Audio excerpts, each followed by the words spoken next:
fundamental change in the way in which we live. We have a system of society called capitalism. And for those bright sparks who keep talking about the upper and lower middle class, and I heard Diane Abbott the other day on television saying, well, actually, I'm middle class. Middle class? I learned when I was about 10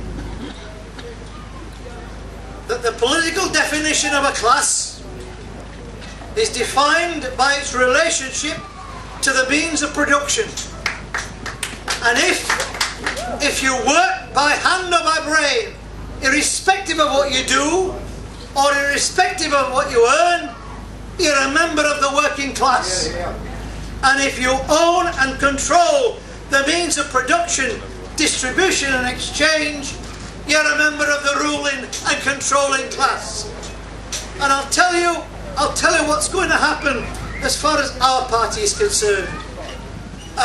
For the benefit of the MI5 agent, who will undoubtedly be in the audience, I'll say it slowly so you can get it down. We want to abolish capitalism.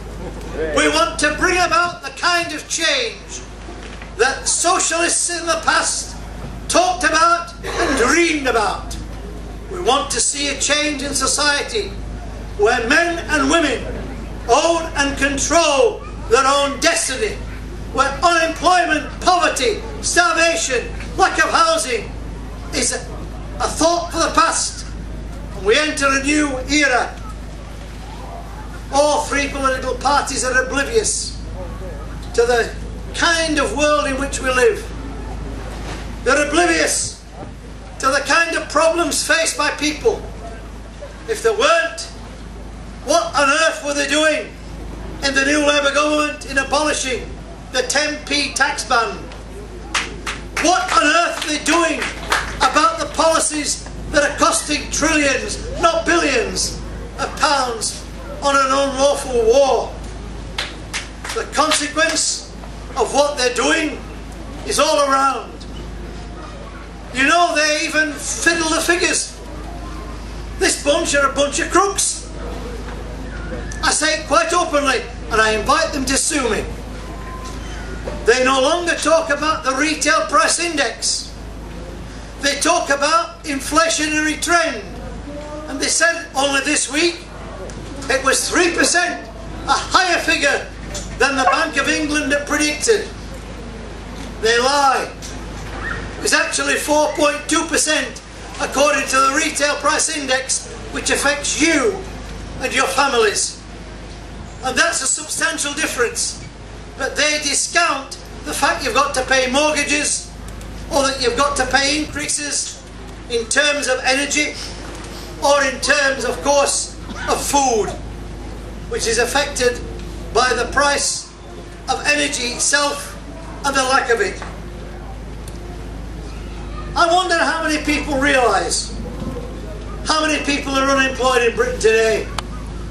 Gordon Brown, and I wouldn't blame an individual. You can change the leader tomorrow and the rotten core will still exist. But they say that there are about 1 million people unemployed. What a load of nonsense. I don't know how many people saw the television programme which interviewed electors in Crewe. Out of the 10 people they interviewed, 7 were unemployed. I'll tell you the real figure, not mine. The Roundtree Foundation Trust have stipulated that the number of people of working age between 16 and 65 who want to work but can't get a job is 5 million, not 1 million. Figure that one out, and then try to justify what economic policies are being pursued in this country. The National Health Service.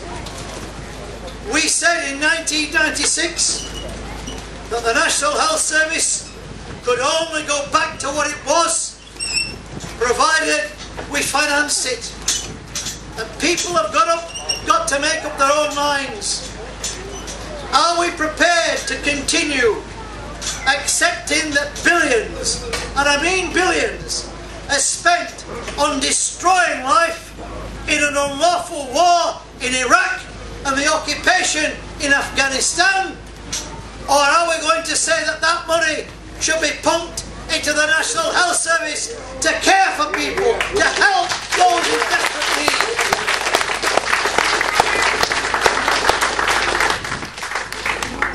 We've got a real system, haven't we? If you go to a hospital,